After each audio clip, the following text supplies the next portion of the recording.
Welcome to Stories of Impact. I'm producer Tavia Gilbert, and in every episode of this podcast, journalist Richard Sergey and I bring you conversation about the newest scientific research on human flourishing and how those discoveries can be translated into practical tools. Today, we hear from Dr. Arthur C. Brooks, professor of the practice of public leadership at the Harvard Kennedy School and professor of management practice at the Harvard Business School. He's also the former president of the American Enterprise Institute, a leading public policy think tank.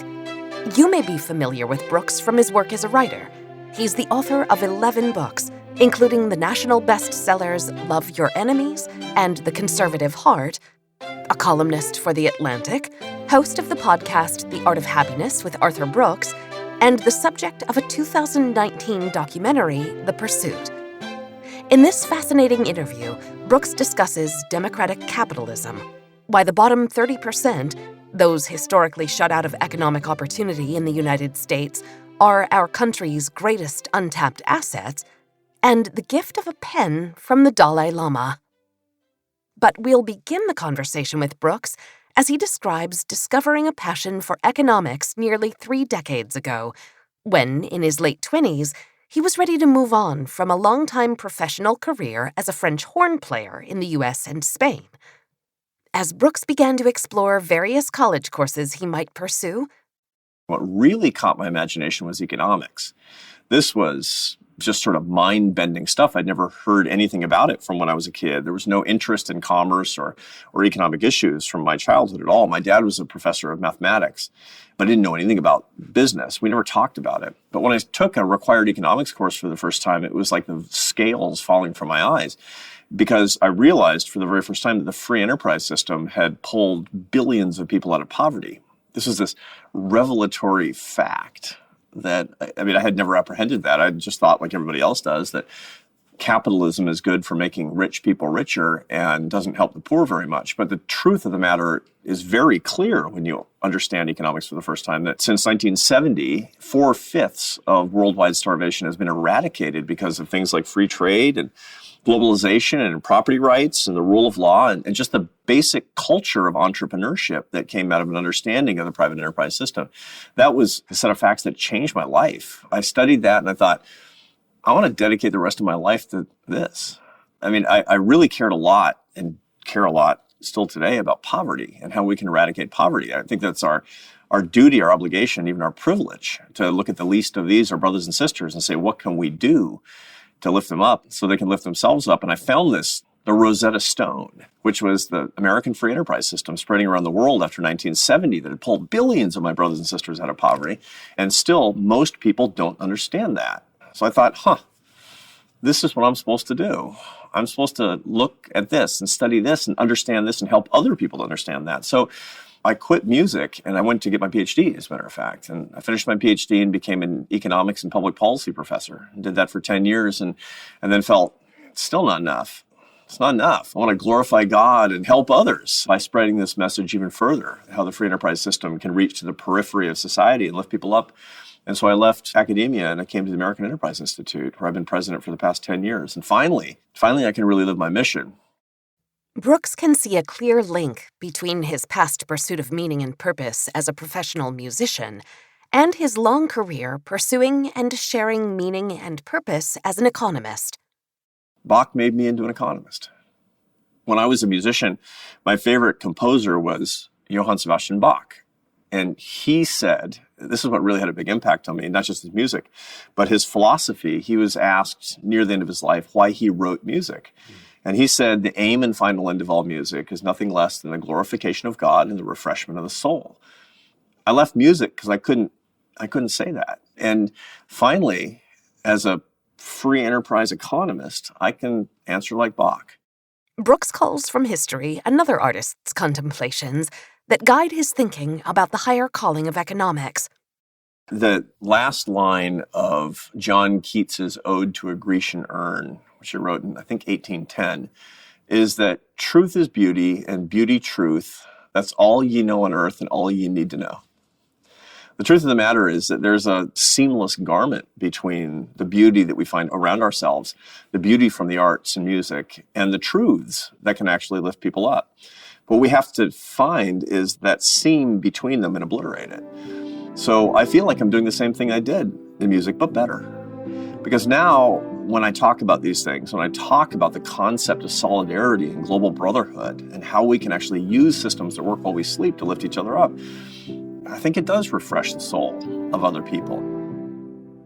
Brooks is a proponent of the free enterprise system that has so vastly improved the lives of countless people on the planet.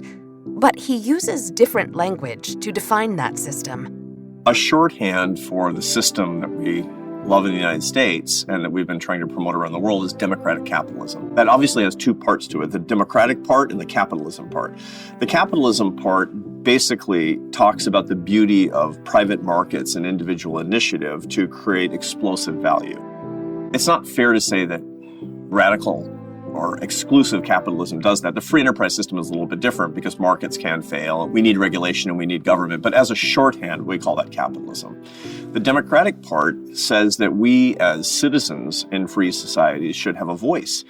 And we set up democracies because we believe that authoritarian systems are misguided. They wind up subjugating people and are deeply suboptimal and usually morally wrong. So what does democratic capitalism mean? It means that we have a system of markets that's based on the morality of individual autonomy and individual voice. The democratic part is people having an individual voice, a say in their own destiny. Democratic capitalism is making sure that we have an economic system that's free and productive and where each individual has a part in that. You can have capitalism that's not democratic, that's basically state managed. That's what we see in China. You can have a democracy that's not very capitalistic, where people vote, yet they don't actually have freedom over their economy and freedom over their initiative. They don't have as much freedom as they could possibly have. Democratic capitalism is sort of the key that turns in the lock of what free people can have and what they deserve. And as such, I think it's a moral good. Why does Brooks think there is so much pressure on democratic capitalism at this moment of extreme political polarization in America? People are questioning capitalism and even democracy today, but that's nothing new.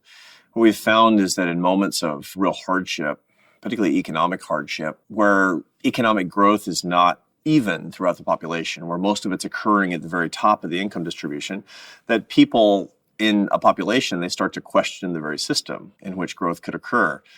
That's really normal. We have seen that outside the United States almost constantly, but inside the United States, a couple of times a century, there's this very serious questioning of whether democratic capitalism is the best way to go.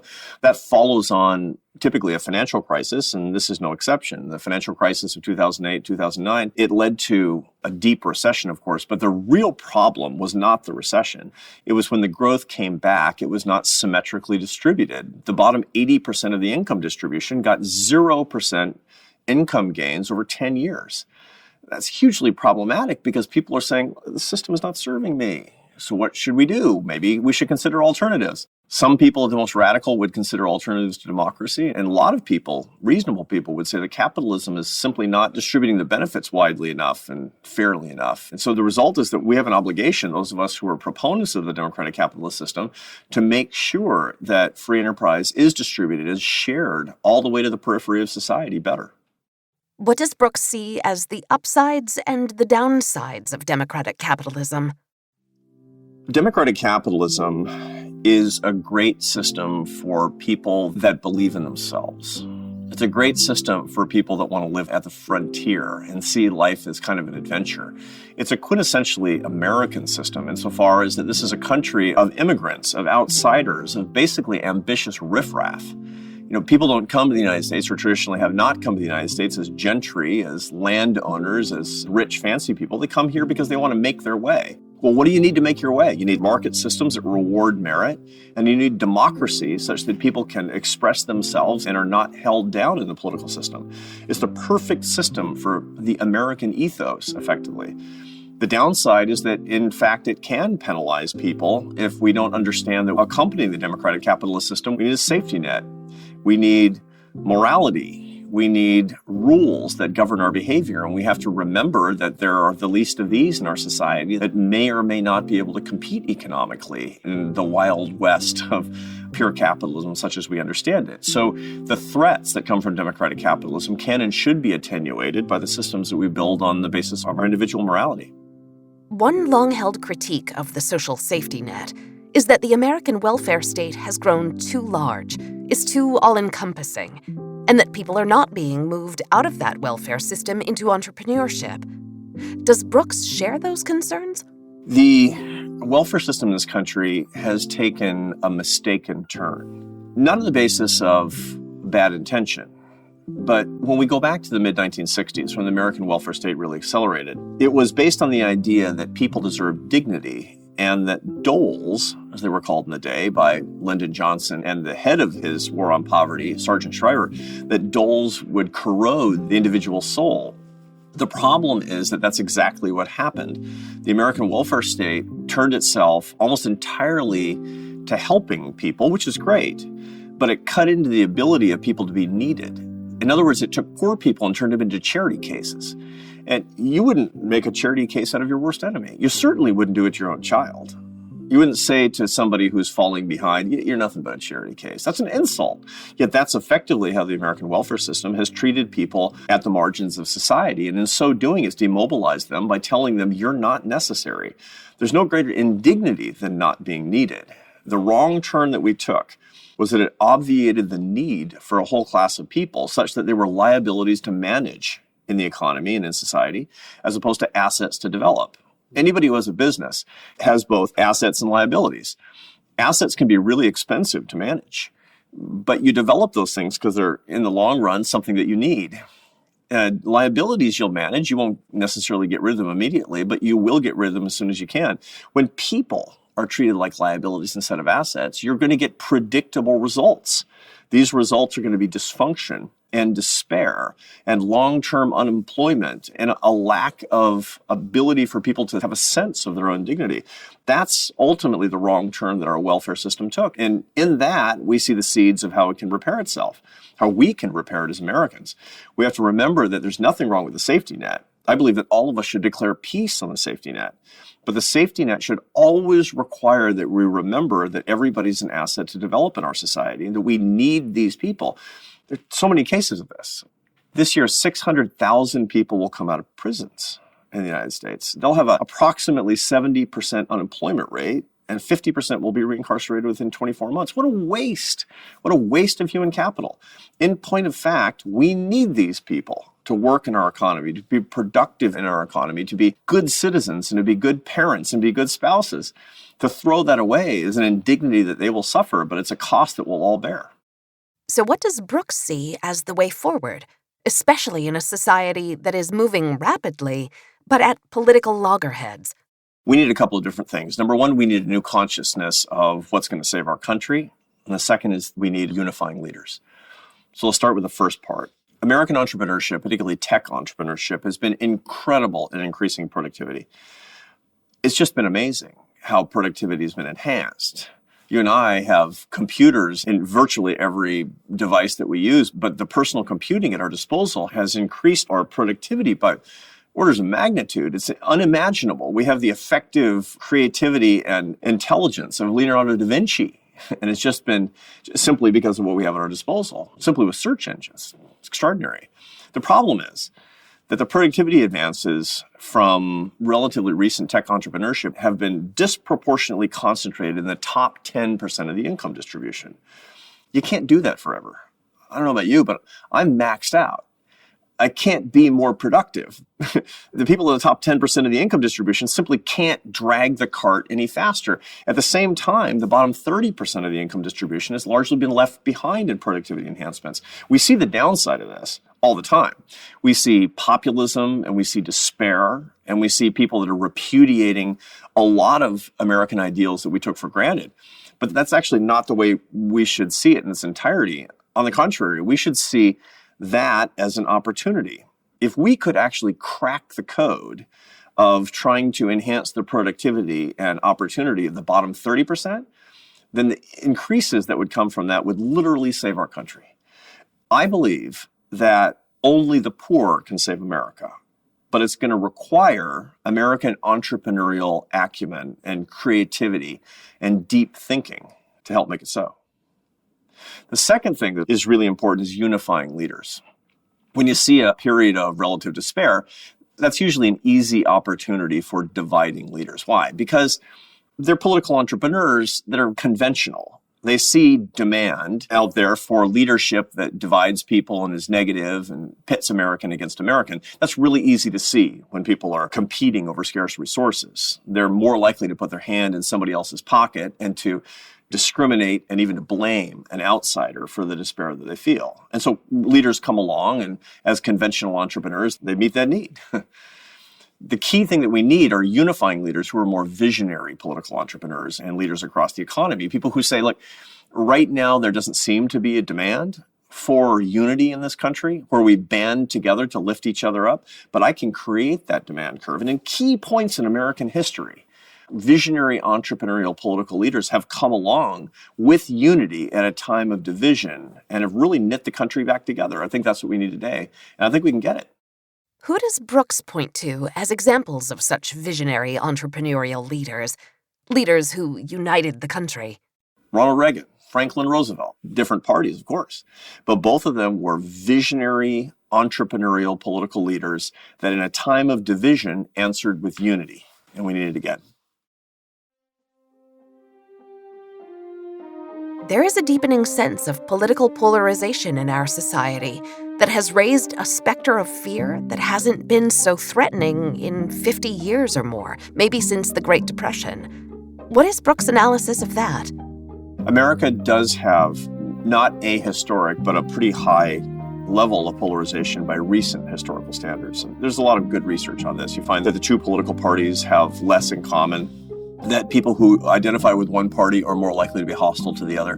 My favorite statistic these days is the percentage of people that would be upset if their child married a person who belonged to the opposite political party.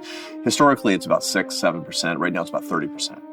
So you find that, 3 in 10 Americans would be depressed if they come from a Republican Party if their son or daughter marries somebody from the Democratic Party. I mean, that's an emotionally deep kind of polarization that we see. Now, it's not ahistoric. It does happen from time to time, and a couple of things attenuate it or wipe it out entirely. They can bring us back to a climate and a culture of greater unity. One is more opportunity. You find that economic growth solves a lot of problems, quite frankly, is when you see economic growth, particularly that works all the way down the income distribution, people are a lot less likely to blame other people who disagree with them for their problems. It also lowers the demand for polarizing ideas, polarizing politicians, and polarizing media. The media and politicians in a divided political environment, a highly divided political environment, they're responding to the demand conditions from the population. When there's less appetite for that, markets tend to punish that, and politicians and media will respond with greater unity. But the second thing is remembering that usually politicians come along and leaders come along in society that create more demand for that unity itself. Leadership is really critical. I mean, people tend to think that leaders always respond to conditions. No, leaders create conditions too. There are leaders, and then there are leaders who are actually followers. Those who see a parade going down the street and then go run out in front of it and say, I'm the leader. Well, that happens a lot. But occasionally somebody will come along who says, look, like in the current environment, what you see in polarization is that indeed there are polarized sentiments, but largely polarization is being driven by about 30% of the population. About 15% on either side that have a pecuniary or some sort of cultural interest in keeping people divided. The rest of us are not of that opinion. We will kind of follow along, and we do have sentiments and maybe even some resentments, but I think about 70% of Americans, the way I read the data, they're hungry for some sort of unity, of lifting each other up. They love somebody, actually, who disagrees with them politically, and they don't like the fact that their political party is telling them that their sister-in-law or their brother or their mother or father is an idiot. I think that when we come along and create a demand and meet it for greater unity, that we can actually see the end of the polarization as characterizing this environment. How can we begin to move beyond our polarized moment? What is needed from each of us to heal our divides and contribute to building healthier conversations and communities? The funny thing is that every conflict is not war. Just because I disagree with somebody politically, it doesn't mean I should treat them with the same contempt I might treat ISIS or terrorists or Nazi Germany. It actually doesn't even make intuitive sense. These are my fellow Americans, or these are my brothers and sisters. It's completely crazy how we're being driven into this polarized space because there's a lack of leadership for the 70% of us that don't agree with these types of things. And again, the answer, by the way, is not agreeing. I mean, a society in which there's lots and lots of agreement is usually a society that has stagnation and mediocre ideas. You need lots of disagreement because that competition per se creates excellence. But competition doesn't mean hatred. Competition doesn't mean war. On the contrary, we have a system of laws and we have basic morality that say that we should appreciate excellent competition, whether it's in sports or politics or even just the competition of ideas. And that's the ethos that we need to bring back. Sometimes when I'm talking to members of Congress, particularly really partisan crowds, I'll say, okay, let's have a show of hands. How many of you wish we lived in a one-party state? No hands. No hearts, actually. If you are glad we don't live in a one-party state, you've just told me that you're grateful for the other party, axiomatically. Remembering that is incredibly important. If you're a Republican, you don't have to agree with the Democrats, nor vice versa. But you should be really glad that we have a system in place in this country that protects their point of view just as it protects yours, and that we can disagree with each other, and there's no knock in the night, and there's no jackbooted thug who shows up at your door. Rule of law protects minority opinions. It protects our ability to say unpopular things. And I'm grateful for that. And I'm also, in my heart, grateful that it protects people I disagree with. God bless this country. Remembering that is critical, and it's the role of unifying leaders to make us remember that.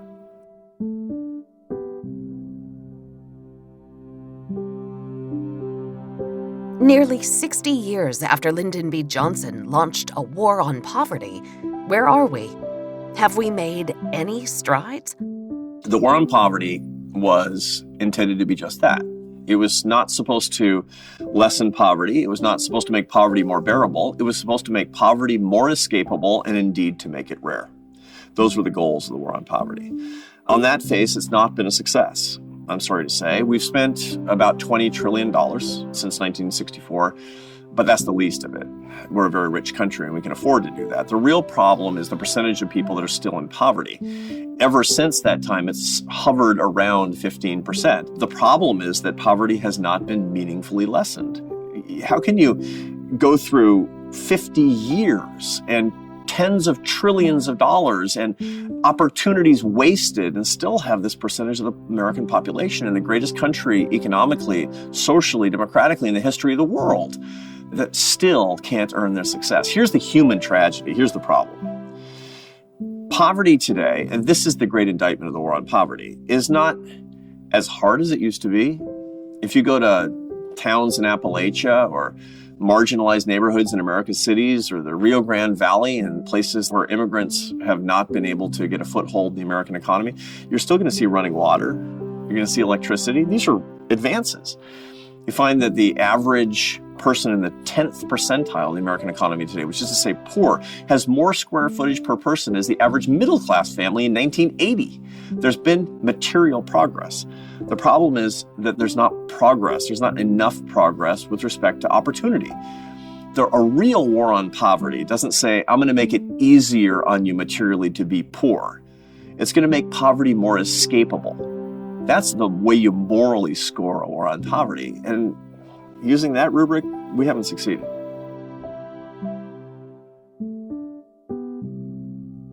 So who's to blame? There's a real tendency for conservatives to blame liberals, to act as if political liberals, progressives in this country wanted to subjugate the poor so they would vote Democratic forever. I can't tell you how many times I've heard this argument. It's complete claptrap. It's total nonsense. I come from a liberal family in the most liberal city in America, and I've never once heard somebody say, this is how we're going to get poor people to vote Democratic forever.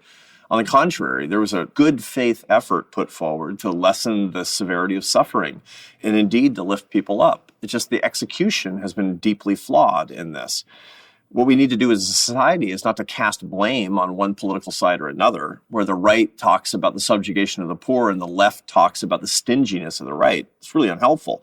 We need to band together to understand that the safety net is a good thing, but it's helping people without needing them, which is the central philosophical flaw in the way that we do welfare.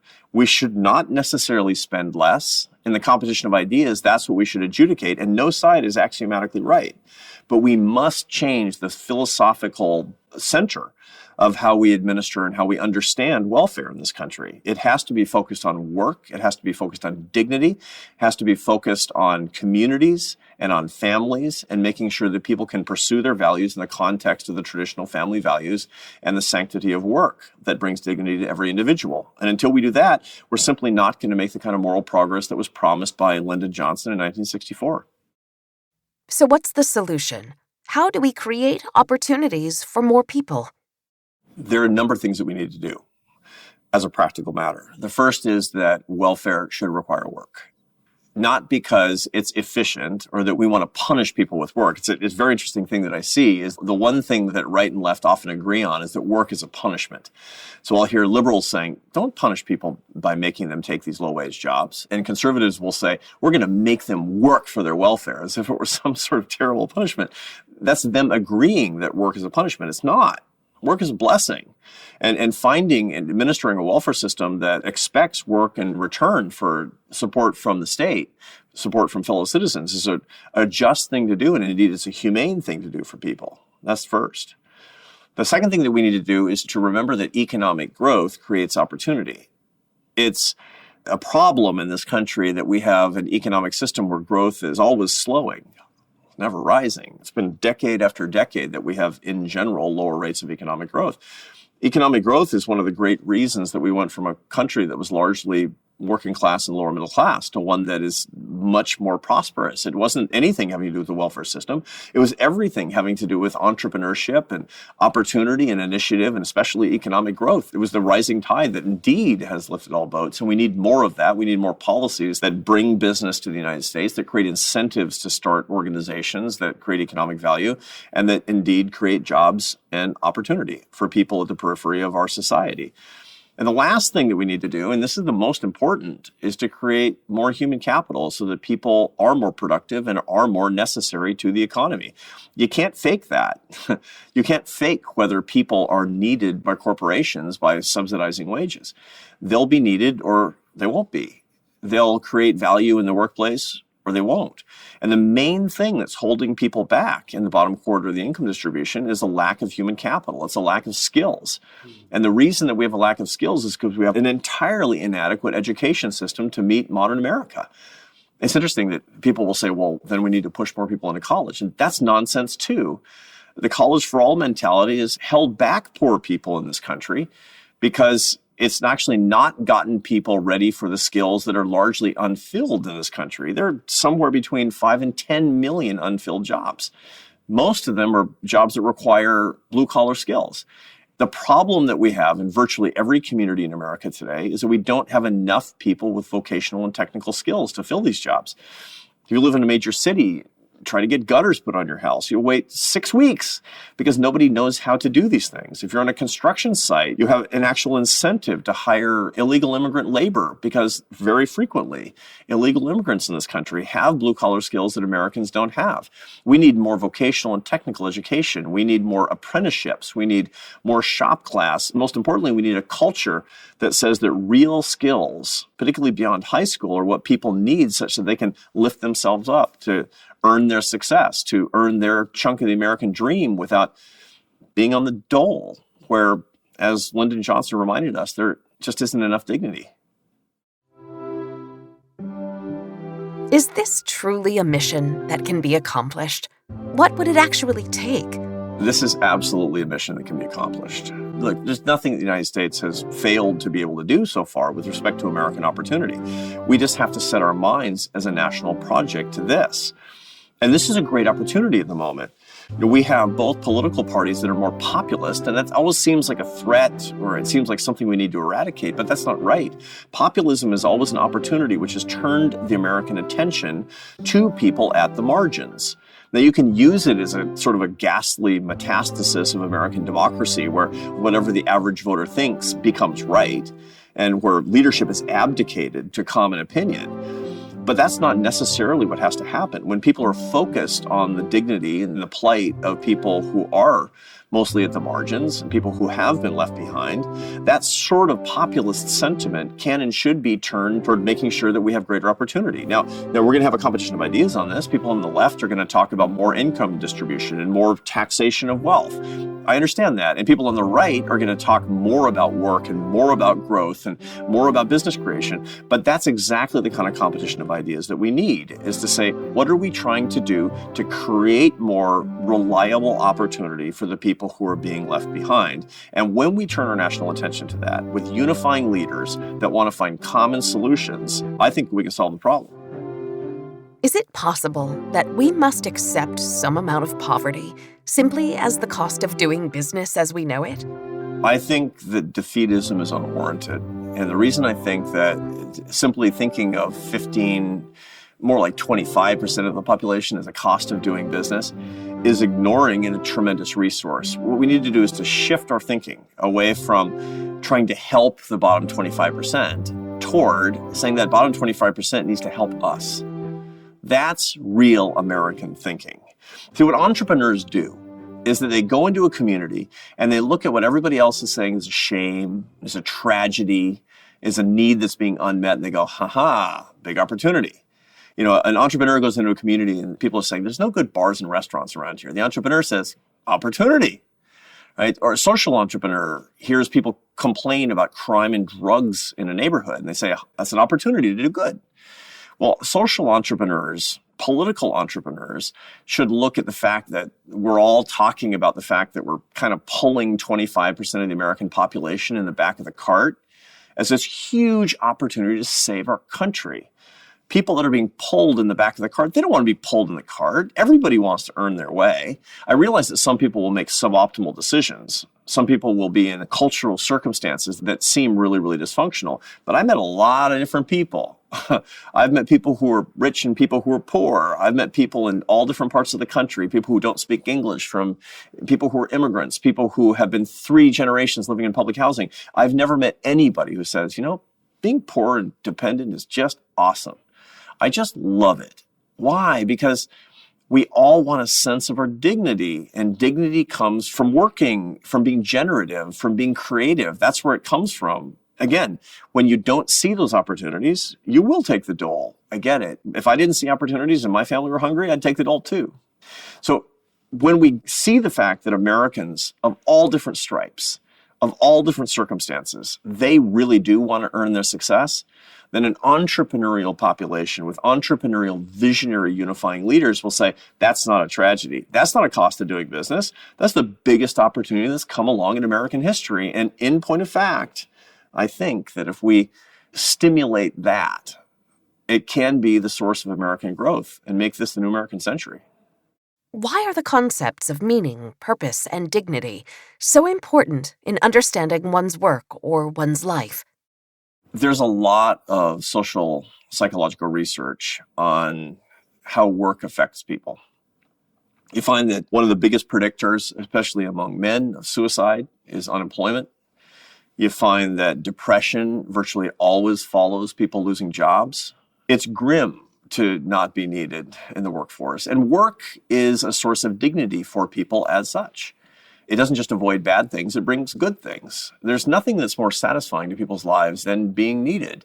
You just have to remember when you're a parent and you've got teenage kids that you're at wit's end, but man, they need you. And that's the source of meaning in your life. The same thing is true in a democratic capitalist economy where people actually need you to do your job and you want to do a job well. That's the nature of men and women, whether it's in the market or whether it's in the family. So that being said, you have to ask, why is that? Because our purpose in life is actually to be needed by others, to create value in the lives of other people. We are other-serving creatures at our core. Our soul needs to actually serve others. You know, these existentialist philosophical viewpoints that man is inherently selfish. People are selfish. People behave selfishly a lot. But I don't think that's at our nature.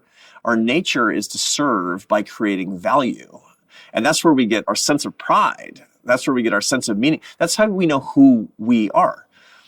People always define themselves with respect to what they're doing. I suppose I wish people could say something that's a little bit more philosophically robust or something really spiritual when they say that. But, people say, what do you do? Say, well, I walk around all day long being a child of God. That would be great.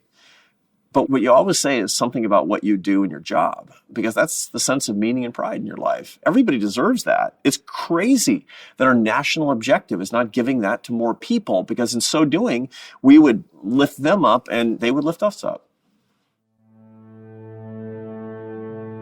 Brooks brings spiritual wisdom into economics, which is an area generally viewed as part of secular rather than faith-based culture. Why is he unique in finding harmony between those two areas of focus? One of the great frustrations that I have as a social scientist is that social science is generally super secular. It is secular because social scientists define religion as an adaptation to deal with the sort of vicissitudes of day-to-day living. I reject that. I think that people are naturally spiritual, and as such, the expression of spirituality in religion is innate. That's a really important distinction. That's a worldview that I have, and it's one of the ways that I part company with virtually, not all, but a lot of my fellow social scientists. I don't think it's an adaptation. I think it's actually hardwired. And so I think that we're always looking for the sense of the divine in all the things that we do. I can't tell you any number of conversations I've had with fellow behavioral social scientists where they'll talk about religion as if it were a really efficacious way to keep poor people from robbing liquor stores or something. And I'll say, I don't need religion to keep me from robbing a liquor store. I need religion because I want to know who I am. And I find my faith defines me who I am because I believe I'm a son of God, that God is creative and God is generative, and God made me to be generative and creative. As such, the parallel search for who I am, the understanding of my own soul, that's parallel to how I'm trying to understand the creation itself. It's interesting that during the 1970s, when the Soviet Union, which was an officially atheist government, sent a rocket up into space, and one of the things that they came back with, it was sort of big news, was that they looked for evidence of God and didn't find it. And this was more evidence that God doesn't exist.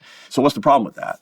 The problem with that, besides being sort of insulting and ridiculous on its face, is that that's basically the idea of looking at a painting by Picasso and saying, I didn't find Picasso in there, so therefore he doesn't exist. What we need to understand in our lives is there's a parallel structure between the painter and the painting, and that we have an opportunity, not just an obligation, we have an adventure that comes along in trying to understand both. That's the beauty, in my view, of looking at the creation and understanding in the context of the benevolence of the Creator at the same time. For me, we simply can't separate the idea of the spiritual and the non-spiritual, the physical and the non-physical, the instrumental and the innate. Where does Brooks' sense of spirituality come from?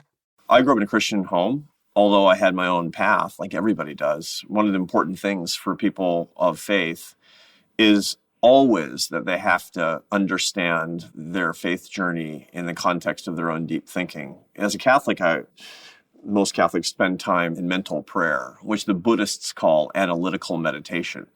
Basically, that's just spending time trying to figure things out, trying to understand who you are, trying to understand the nature of things. And that's ultimately what leads to the deepest spirituality per se. Most non-religious people don't understand this. They think that religion and spirituality are a feeling.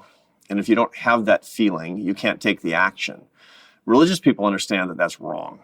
That in point of fact, it's really all about not how you feel, but what you do. You've made a conscious decision that this is what you believe to be right, and that your feelings about it are going to vary across the days and across the hours, but you still engage in the action. Perhaps the attitude follows, perhaps it doesn't. Just because I don't feel something in my physical environment doesn't mean I don't act on it if I believe it's real. And that's the same thing that comes from this point of view. In other words, what I'm saying is I probably have some innate spirituality, but it's developed over the course of my life because I think it's right and I think it's good. And frankly, it's who I want to be. How does Brooks connect that spirituality to an understanding of poverty? Like most Christians, I consider myself to be guided by the 25th chapter of Matthew. The 25th chapter of Matthew has two distinct parts to it that inform the way I see the world.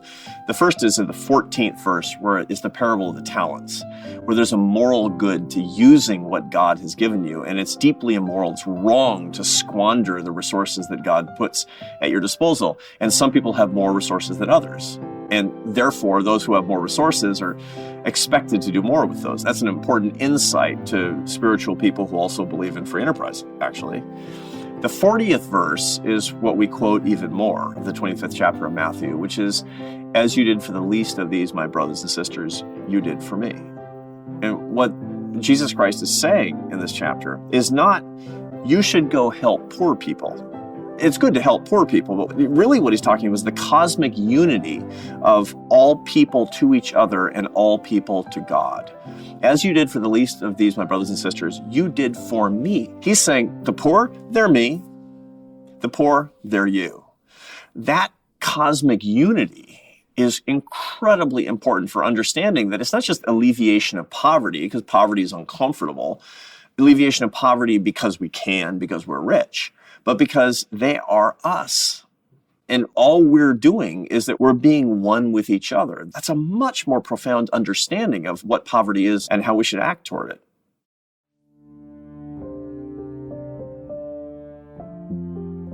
For nearly a decade, Brooks has been in relationship with the Dalai Lama, with whom he has met regularly in pursuit of deeper wisdom about that cosmic unity. In February of 2018, I spent some real quality time in Dharamsala with His Holiness. Now, one of the questions that I had this time was this concept of emptiness. So for Buddhists, emptiness sounds sort of nihilistic. It's the illusion of my autonomous existence. And the reason I was thinking about this is because I read an interesting book that looked at Buddhist thinking about death, that death is an illusion. And the reason is because autonomous individual existence is an illusion. And that's the doctrine of emptiness. I wanted to understand it better. So I was talking to some Buddhist monks about this, and they said, think of a stand of aspen trees. So when you look at a bunch of aspen trees, you think it's a bunch of trees. It's not. It's one organism. The largest living organism in the world is the aspen plant. So you go to Aspen, Colorado, it's one tree. Now, each one looks like an autonomous individual, but they actually don't exist autonomously in the absence of the others. That's the Buddhist doctrine of emptiness, which is very close to the idea of the unity of all life and all individuals in Christianity. It's that I exist, you exist, and indeed we have a consciousness of our individual existence, but we don't exist autonomously of each other in a very real moral way. That's very important for us to understand. You know, all of the mysteries of the East, when we talk about what is the sound of one hand clapping, well, the answer is it's an illusion. If you actually hear the sound of one hand clapping, you're fooling yourself. The answer is it's an illusion. In the same way, the idea that I am different than the poor, it's an illusion. That I'm different from God, it's an illusion. And understanding that helps us to get the adventure that comes from living together, supporting each other. And then downstream, it sounds so prosaic, it sounds so materialistic to deal with something like the free enterprise system. No, you get to instantiate that. That's the adventure of living in communion with one another. Why the Dalai Lama? For years, I've thought that the Dalai Lama is somebody that would create an interesting conversation with my colleagues at the American Enterprise Institute. Why? Because he talks about the morality of economic systems quite a lot. And so in the spirit of a competition of ideas, I wanted to meet the single most respected religious leader in the world and understand his views about spiritually how we should understand free enterprise, even if he disagrees. That was the basis of our original conversation. I went to Dharamsala to meet him for the first time and asked him to come to Washington where I'd interview him. And I interviewed him several times in a very beautiful friendship formed in a way that has led to all of these strange and important moments in my life. And I'll give you an example. One time I was interviewing him in Georgia for a couple of days, and it was a wonderful meeting, and it was really meaningful, and the audience that heard it was moved by it.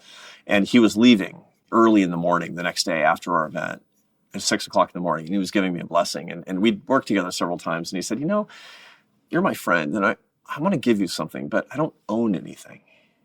And I said, oh, Your Holiness, He says, no. And he starts rooting around in this little satchel that he has, this little orange satchel, and he pulls out a ballpoint pen.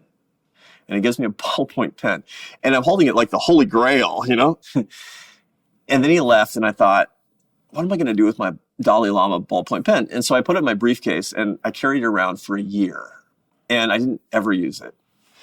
So a year passes, and I'm with a Catholic bishop who's a really good friend of mine. And we're having a conversation over lunch. We're eating these sandwiches at a sandwich shop, and we have paper napkins. And I said something, and this bishop says, oh, I want to write that down. Do you have a pen? And I looked into my briefcase, and there's my Dalai Lama pen shining out at me. And so I pull up my Dalai Lama pen, and it's kind of prideful, so I'm kind of ashamed of this. But I said, well, the Dalai Lama gave you that pen. And the bishop says, oh, I love him. He's really influenced the way that I do my apostolic work. And at that moment, I could hear the Dalai Lama in my ear saying, you know what to do. And I said to the bishop, would you please take that pen? I'd like you to have it. He says, no, I couldn't. I said, trust me, I have to. And I realized in that moment, and this is this sort of Dalai Lama magic moment, that the gift was truly in the giving. And I expanded the generosity and the experience and the beauty of that giving when I gave it away again. So last month, I saw the Dalai Lama in Dharamsala, and I told him the story. And I said, you just blessed me. You blessed me so much. And he gave me another pen. What does Brooks see as the promise for spiritual progress in the United States, from D.C. to New York City to Silicon Valley? Just as I believe economic progress is possible, I believe spiritual progress is possible. I'm a progressive. Maybe not politically in the sense that we use it today, but that doesn't matter. I think progress is possible. And spiritual progress especially so. Why? Because people are searching. And when people are searching, they're vulnerable. When they're vulnerable, they're open to ideas. And we need to serve that openness. We need to be better spiritual entrepreneurs because there's a lot of demand out there. Is it conventional demand? No. Are they basically going to churches and synagogues and mosques and saying, show me the light? No. But there's openness because people realize, to go back to the metaphor of Picasso and the artist in the painting, they've been staring at the painting and staring at the painting and staring at the painting, saying, I can't find Picasso. That frustration that comes from that means that they need to understand and hear more about the painter. That's a huge moment of opportunity. The engineering solutions to a better life, the tech that's going to lead us all to nirvana, it ultimately leads to frustration, not because it's bad, it's wonderful, but because it can't give us what we seek. Aquinas in the Summa, the key insight that sums up a lot of how Thomas Aquinas saw the world was his doctrine of the 4 substitutes for God. He believed that there were 4 things that people pursue instead of God: money, power, pleasure, and fame. They're a little divine, but they're good. And so we think they're God, and by the way, they're much easier than actual religion. So we pursue those things, but we're always hungry. This is basically what's going on in a highly technologized United States, which is pursuing dramatic material progress all the time. Is we think we're going to get where we need to go, but it can't get us where we need to go. And because of that hunger, we have an opportunity for spiritual entrepreneurship. Those of us who have spiritual beliefs and we believe that true progress ultimately is found on the human soul, that's our opportunity. We have to take it. In this conversation, you've heard Arthur C. Brooks elegantly link all human brothers and sisters together, clarifying how we are all one family. The South African word Ubuntu articulates this undeniable bond. As Brooks puts it, this cosmic unity between the rich and the poor, the privileged and those without. Once we remove the man-made boundary and division between those with abundant opportunity and those with far fewer choices, What is left is an urgent call to action to address what poverty is and how we should act toward it. I am one with you is real. That idea demands a response, and it offers a gift of kinship with every person with whom we share our planet and our human family. We'll return in our next episode with a deeper exploration of Ubuntu, an idea that offers a space for connectedness, opportunity, inspiration, and optimism in young people. Our episode will focus on youth radio in South Africa, and here's a preview of what you'll hear in that episode. Ubuntu, the classic definition, still resonates with me, that I am because you are. I am because of how you affirm or not affirm me, how you reflect or don't reflect me.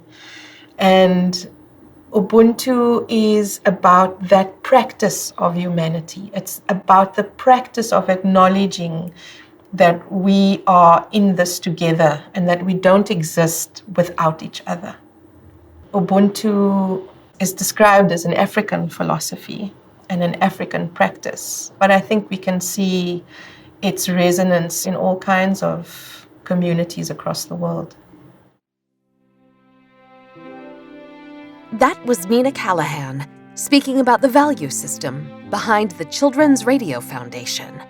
In our full episode, we'll hear more about the foundation, which aims to change lives and communities through radio. We look forward to bringing you the full interview about Ubuntu, along with additional episodes from this most timely and important season of conversations about human flourishing. If you like today's story of impact, we'd be grateful if you'd take a moment to subscribe to the podcast and to rate and review us wherever you get your podcasts. That support helps us reach new audiences. For more stories and videos, please visit storiesofimpact.org. This has been the Stories of Impact podcast with Richard Sergey and Tavia Gilbert. This episode written and produced by Talkbox and Tavia Gilbert. Associate producer Katie Flood. Music by Alexander Filipiak. Mix and master by Kayla Elrod. Executive producer Michelle Cobb. The Stories of Impact podcast is generously supported by Templeton World Charity Foundation.